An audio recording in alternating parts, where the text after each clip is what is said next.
Say, birds of a feather flock together. You run around with losers, you will end up a loser. Unconsciously. Unconsciously, you will pick up their ways, you'll pick up their habits, you'll pick up, most importantly, their attitude about life. If you're around cynical, negative people all the time, you will become cynical and negative. So you got to watch yourself. Many of us are living out the lives of other people, living out their conclusions, living out of their consciousness. The other thing is that you begin to looking at your life and looking at what it is that you want to achieve. Another crucial thing that you must do is align yourself with powerful people. Align yourself with people that can encourage you, people that can empower you, people that you can learn from, people that you can grow from. That's very important. See, if you have people around you that can contribute to your growth. When I wanted to become a speaker, I joined the National Speakers Association. I wanted to be around the Dr. Norman Vincent Peales, the Zig Ziglars, the Dwayne Dyers. I wanted to be around people that were doing what I wanted to do. I wanted to learn from them. And you want to do that too. You want to align yourself with people who think like you, people who dream like you, people who want more out of life, people that are stretching and searching and seeking some higher ground in life. As opposed to the majority of people. Somebody said, always strive to get on top in life because it's the bottom that's overcrowded. And see, you don't want to be on the bottom. See, it's easy to be on the bottom. It doesn't take any effort to be a loser. It doesn't take any motivation, any drive in order to stay down there on a low level. But it calls on everything in you, ladies and gentlemen. You have to harness your will to say, I'm going to challenge myself. Sometimes I have to pull myself out of bed and say, come on, Les. Things I know I should do, I don't do. Things I shouldn't do, I do. I found that the biggest enemy you have to deal with is yourself.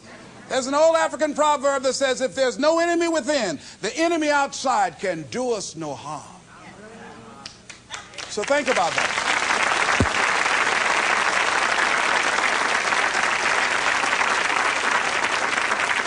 So as you begin to look toward making this your decade, as you begin to look toward making your life different, as you begin to look at yourself, you've got to redefine yourself.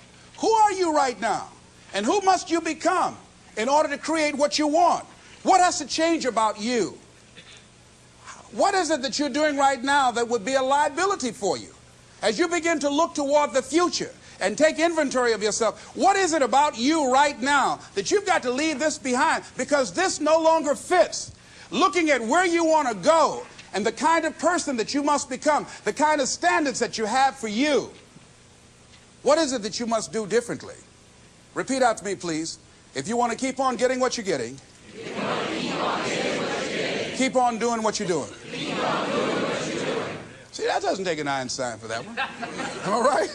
It makes sense unless you change your pattern, unless you change the way you're thinking, unless you change your behavior, you're going to continue to produce the results in your life. See, all of us are winners, but some of us are producing results that we don't want. And so all you have to do is look at your game plan, look at your strategy. How is it that you have been being? What is it that you've been doing to produce this? See, you're the director, you're the producer, you're writing the script, you're the star of your life. And as you begin to look at your life, you can decide whether or not it's a smash or whether or not it's a flop. That's in your hands. Look at your life, look at where you want to go. Don't worry about your circumstances. Don't worry about your age. I have a friend who's up in age, over 70, and she wanted to build a multi-million-dollar complex. The name is Dr. Johnny Coleman. Lenders and bankers say, you can't do that, you're too old. She ignored them. That building now stands, ladies and gentlemen, a multi-million-dollar structure. But there are a lot of people who would have listened to that. There are a lot of people that would not have even gotten to that point. They would have talked themselves out of even going down to the bank to ask for it, because they've already said no to themselves. See, it's time now. If you want to make this your decade, you've got to start saying yes to your life. You've got to start saying yes to your dreams, yes to your unfolding future, yes to your potential, as opposed to saying no. See, 87% of our self-talk is negative. So you've got to make a conscious, deliberate, determined effort to say yes to your dreams. Why not? Why not me? Don't spend time like most people going through life complaining. Don't try and get on talk shows and tell everybody how life has done you wrong. Here's what's happening in the audience. 80% don't care, and 50% glad it's you.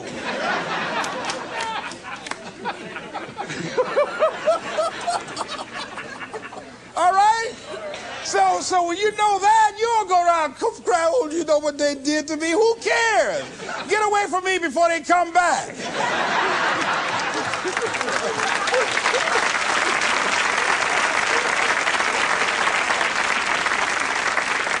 I had a friend of mine that said something that's very important. He said, hey, it doesn't matter what happens to you. The only thing matters, what are you going to do about it? That's all that matters. Okay, life knocked you down. What are you going to do about it? How long are you going to sit there and say, you know what they did to me? How long? Who wants to hear that racket? Use that energy to get up from there and move on and get on with your life.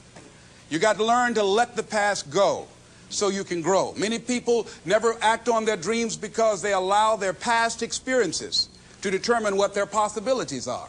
Whatever you've done in the past, that's not a reflection of your possibilities. That's just a reflection of your consciousness. That's just a reflection of your development and your growth. The future is unfolding for you right now. The future is unlimited for you right now. No one knows where you can go. No one knows what you're capable of or what's possible for you. You don't even know that. I had no idea, ladies and gentlemen. No one could have convinced me that I was able to do this. I'll never forget, I was speaking in Detroit, and a high school friend of mine saw me afterwards, and he was backstage. He said, I can't believe it's the same person. And I thought for a moment, and I said, it's not. The person you know, he's gone. He doesn't live here anymore. We have the power to change our personal history, changing the direction of our lives, changing our thoughts, changing where we want to go, exploring new horizons. So as you begin to look at this decade and affirming that this is your decade, as you set goals that will make you stretch, that will bring out the best in you, as you begin to remove the negative, toxic people from your life, as you decide to take some chances in life, and that's one of the things that's very important. Viscard said, if you're not willing to risk, you cannot grow. And if you cannot grow, you cannot become your best. And if you cannot become your best, you cannot be happy. And if you can't be happy, then what else is there? I'll never forget when I reached my first major goal of buying my mother that home. I'll never forget what it was like. And you're going to have this experience when you reach some major goal. When I drove up to the house and I got out and I gave Mama the key. And I said, Mama, this is for you. I'll never forget the look on her face. She said, oh my God. No one could have convinced me when I adopted y'all that this would happen. She said, oh, thank you. And she said, and you caused me so many damn problems.